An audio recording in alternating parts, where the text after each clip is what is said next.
So you really love this interview coaching, don't you? Oh, I do. I love it because I get people who are capable, who are competent, who are professional, who have great CVs, but who can't sell themselves at a job interview, and we can turn that around for them.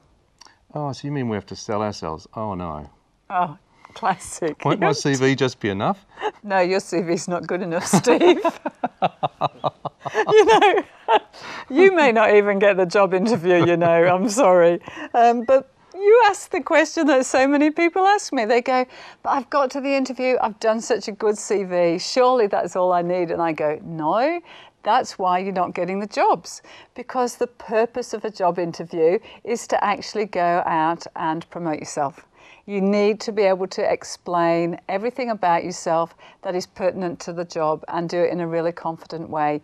Your job in the interview is to promote yourself. And that's why I love job interview coaching, because in just 2 hours, I can teach people to sell themselves at an interview. For instance, if I can tell you a story about a woman who came to see me, her manager phoned me up and she said to me, we have just interviewed this woman and she interviewed appallingly. She should have got the job and she didn't. We cannot give it to her because of her poor interviewing skills. Can you train her? Because then she can go for another job and be interviewed and get the job. So in 2 hours, this woman clearly could not sell herself. Brilliant CV, didn't know how to promote herself. I taught her what to do.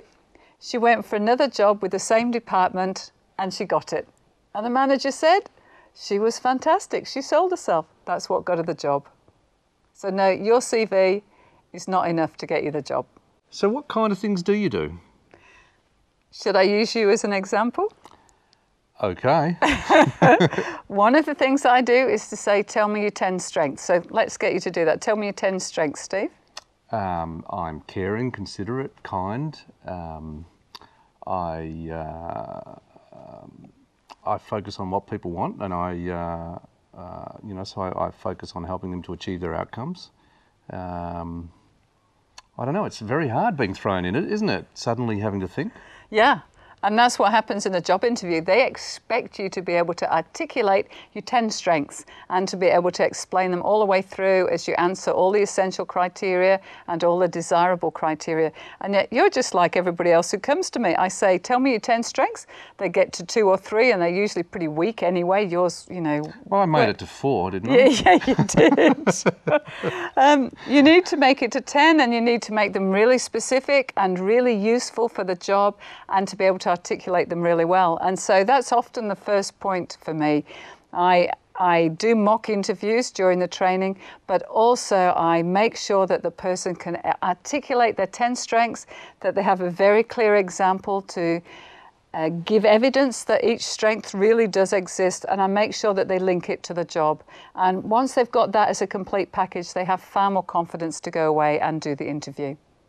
Well, that makes so much sense to me, because when I started to do that, I was even thinking, hang on, are these strengths really relevant to what I'm even applying for? Yeah, so often people don't say anything of great relevance. They use general ones like, oh, I'm really good at communicating. And I go, well, which part of communicating are you good at? They don't even make them specific enough and they don't relate them to the job. And what we also do in the training is make sure that your examples and your strengths relate not only to the criteria, but are at a high enough level for the job. So I, for instance, had a level 8 person come to me and give level 1 answers. Can't do that. So I check all of that out in the interview. That makes a lot of sense to me, Rachel. How do other people respond? Oh, they respond really well. They come and are really surprised at the results that they get. So, for instance, I had one woman who was a lawyer in Sydney, because you can phone me from anywhere in the world. And at the end of the 2 hours, which she had found quite difficult to be able to explain her strengths and to be able to say why she is the best person for the job, she said to me, you know, I'm really, really surprised. What you have done today is extracted from me my absolute best. I did not know I could sound that good. Now that's why I love it, because to have someone discover that they can be better than they ever thought they could be, that is really worth doing. Okay, so if I want to come for coaching with you, Which Rachel, you how do I do it? You do need to come, don't you? I admit, obviously, if I was applying for a job right now, I'm thinking about it. That's good. Well, don't just think about it, call me. I'm on 0893901188, or you could send me an email, rachel@rachelgreen.com.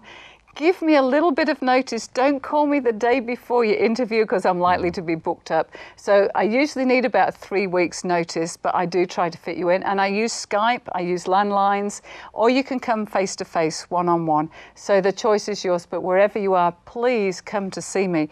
Because it's like you, I wouldn't want you to miss out on a job that you really want. Just learn what to do in the interview and then you can get the job. All right, I'm coming. Excellent. Good man. I look forward to helping you. I need a lot of help. That's good.